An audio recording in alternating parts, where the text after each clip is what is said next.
All right, let's talk about it. The $50 million offer from Deontay Wilder to Anthony Joshua.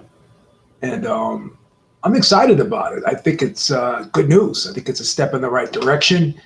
I think it's also great news that there's dialogue between the two camps, regardless if it's, being publicized on social media. We have to understand one thing, guys. We're in a different era now. We're in a new age. We hear that term new age media.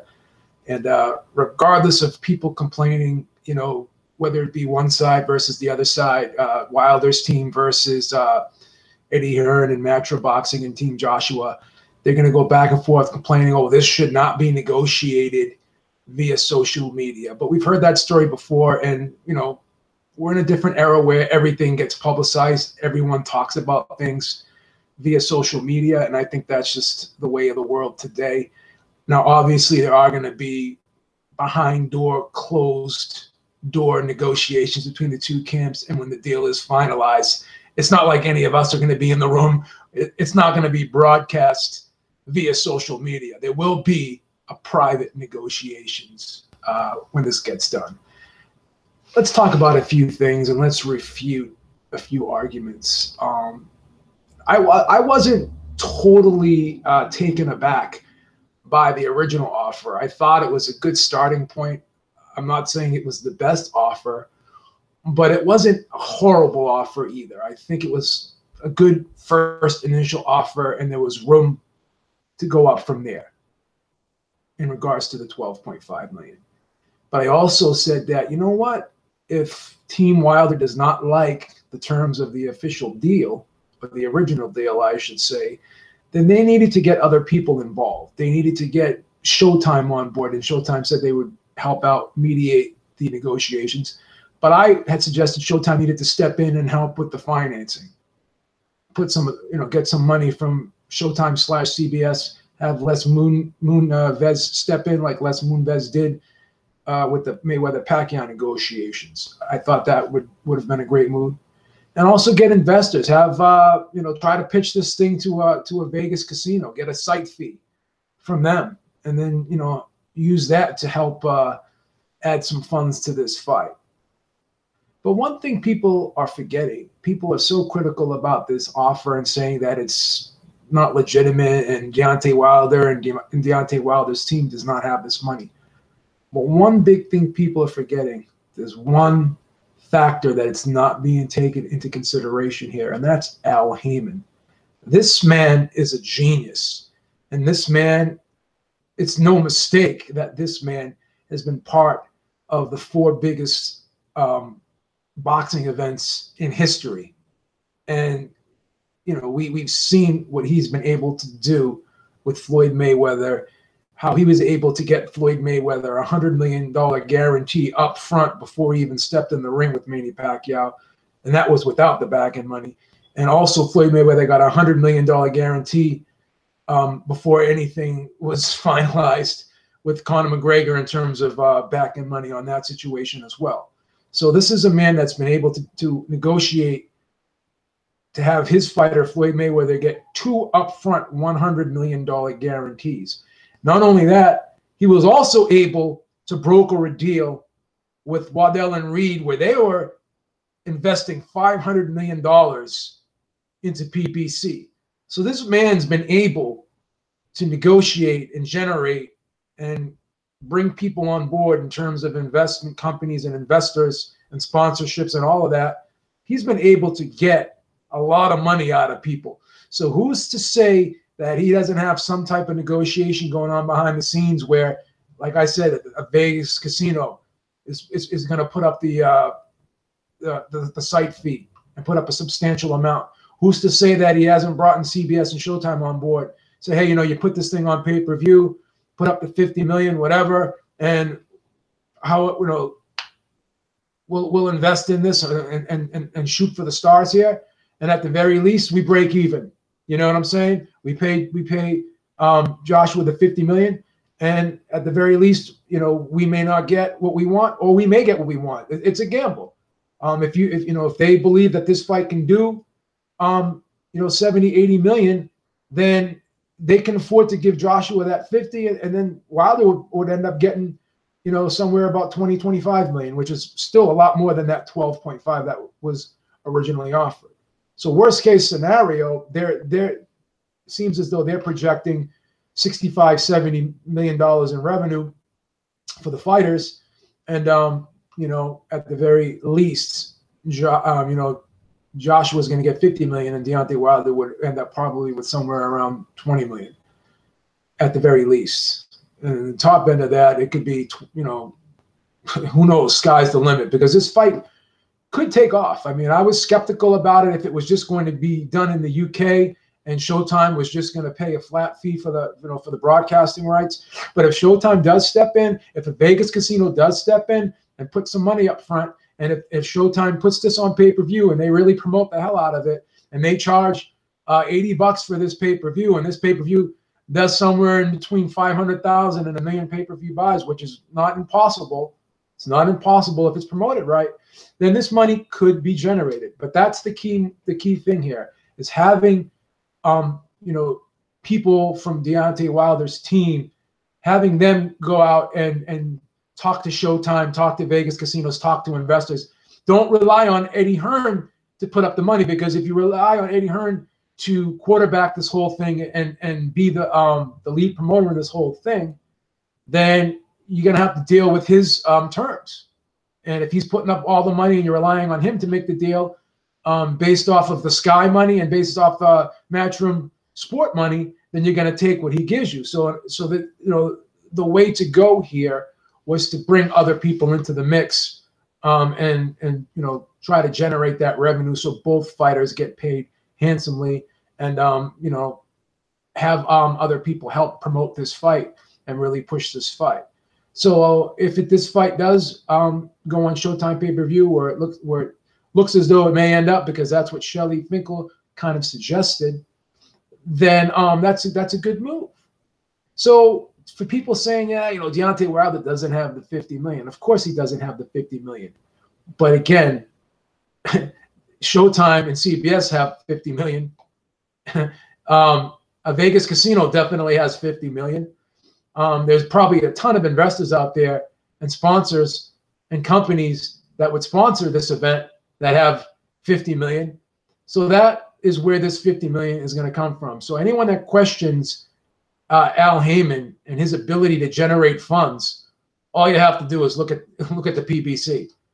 Where else in any situation in regards to boxing or UFC has an advisor been able to generate $500 million, be able to muster up and get those types of funds, that amount of funds invested in any type of combat sport production?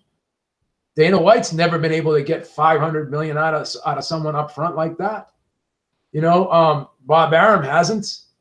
You know, and this is, and again, going back to the Floyd Mayweather, $200 million guaranteed purses, one for Pacquiao and one for McGregor, and that's without back-end money.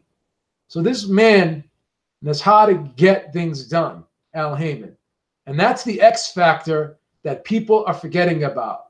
Because obviously he's not going to come out and tell you what he's doing. You know, he lurks behind the shadows. But for people to just dismiss this 50 million like there's no way it can be generated, this is all just a ploy, then you haven't been following the career of Al Haymon, and you haven't been following what he's been able to do and how he's been able to bring people into the mix and get people to invest in his ventures. You know, PBC, Floyd Mayweather. I mean, it speaks for itself. This guy's resume speaks for itself. So if he can generate, if he's able to get $500 million from Waddell and Reed, and he's able to get Floyd Mayweather 2 guaranteed purses of $100 million each, then why would he not be able to get $50 million for Anthony Joshua to make this fight happen? So that's what, you know, people are forgetting. Again, it's okay to be skeptical about it. There is no official contract in place. And I know people are saying, I was listening to Billy C this morning. He's like, well, this isn't how it's done. they made an offer without sending over a contract yet. But there's been many verbal agreements in the sport of boxing. We've seen situations where two sides will have a dialogue, and one side will agree verbally if the other side can produce what they said verbally on paper. So Eddie Hearn could say, yeah, okay, if you can give me this $50 million and you allow me to be able to still work with Sky, because we do have obligations with Sky and we have obligations with UK broadcasting and all that. If you allow that to stay in place and you give us that $50 million up front, then and you allow us to, you know, be able to do what we do on our side over in the UK, then we'll give you 50, and it's got to be 50-50 down the middle then, because that's what they agreed to. And if they could agree to that verbally, then the onus would be on Team Wilder to put it all down on paper, and then they would officially sign it. So the notion that, hey, you know, you just send a contract over immediately. No, everything starts with a conversation. If you want to buy a house, you want to buy a car, you talk before. Does anyone just sign a piece of paper without having a dialogue first? Do you just tell your realtor, yeah, man, give me any mortgage agreement, I'm just going to sign it? No, there is a dialogue. There's a conversation. This is the first step in the negotiation. There is a dialogue. There is a conversation. So for people to just think that this is just so off the wall and there's no way they can come up with this money, Al Haymon has shown you in the past that he is able to generate this amount of money through investments and through investors. So this is not impossible. And if anyone thinks this is impossible, then they really haven't been paying attention. So I'm optimistic. I think this fight will get done. I think we will see this fight this year. I'm a fan of both. I like both fighters. I really like both fighters, but I will admit that Deontay Wilder has really resonated with me. I'm really liking how he's promoting himself. I like the energy. I just like what he's been bringing to the table lately. I always like Joshua, but Deontay Wilder has really, really won me over. I like how he self-promotes. I like how he goes out there and talks to people. He's a great interview. He's just a good mouthpiece. I like how he connects with the common man. I like his message and what he's been portraying lately.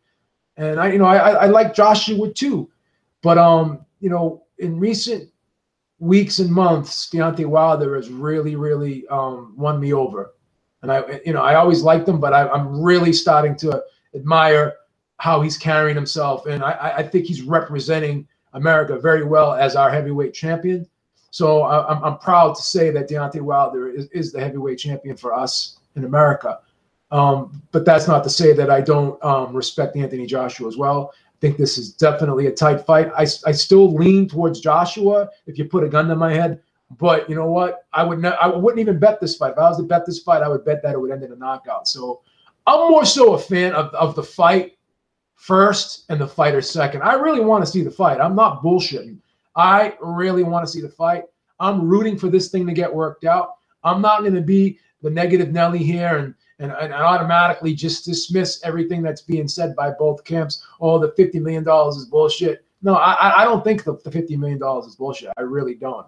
I think Al Haymon has a trick up his sleeve right now, and people are saying, well, why did Deontay Wilder send the email out? Well, okay, that was a PR move. There's no doubt about it, because it got everyone talking.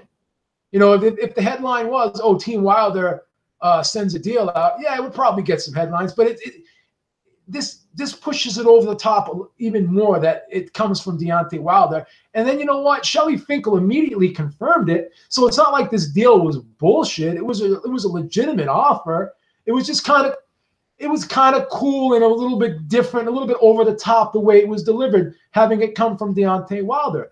But he's actually getting involved. He's directing how this is being done. He's actually a focal point in these negotiations, where Anthony Joshua was kind of sitting back and just saying, okay, the one thing he did say, his one soundbite was, yeah, give me $50 million up front. Well, you got what you asked for here. You got a $50 million offer. And for me to just say that that's bullshit, why would they put themselves out there like that? Because if this offer was bullshit and that $50 million was not there, if they did not have access to this type of money and they did not have access to these types of funds, then they would really put themselves out there to make themselves look bad. Why would they intentionally do that? Why would they make a BS offer, and then when it comes time to sit down and negotiate, oh, well, we don't have the money? They could get a letter of credit from anybody, you know. So if you get a letter of credit from the people that are putting up the money, the investors, whoever's putting up the money, whether it be Showtime, the casino, then that's a legal document. And if that is not paid, then you can sue for that amount of money, and whoever that money is supposed to go to, they sue for that amount of money, and they're gonna recover the damages on that. So it's not like they're gonna put a check on his lap. They will give Eddie Hearn assurances that the money is there. They will show proof of funds, and then a letter of credit will be issued. Don King has done it several times, and then that should suffice that they would, you know, be convinced and assured that the money is there. So I'm crossing my fingers. I think this fight will get done. I think we will see it in between September and December, and I'm optimistic, man. And I believe that that this $50 million is legit. I think it's a legit offer because I've seen Al Haymon generate and negotiate and have people invest much more in his projects than $50 million. You know, so it is what it is. I believe that this fight can get done. I believe that this fight will get done, and we will see this by the end of the year because now we got the heavy hitters involved.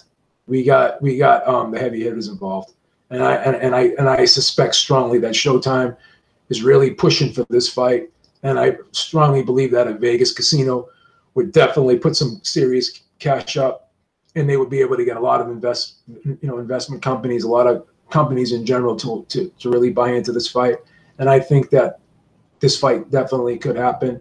And if it is done on pay-per-view and it is done in a Vegas casino, then maybe it can. I'm still skeptical it would do 100 million, but even if it does 70, in between 70 and 80, that's a win-win. That's a huge win. Huge win.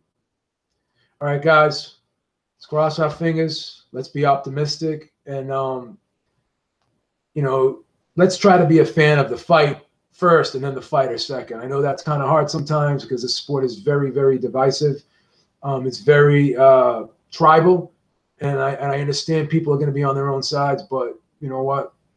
But no side wins unless these two guys fight. No one's going to have bragging rights unless one guy knocks the other guy out, one guy beats the other guy. So in order for you guys to, whoever side you're on, in order for you guys to be right about your fighter, the only proof in the pudding there is to have these two guys fight. And then one side can shut the other side up. So think of it that way. Think of it that way, guys. All right, so next time, Beef is out. Talk to y'all soon. Peace. Have a great day.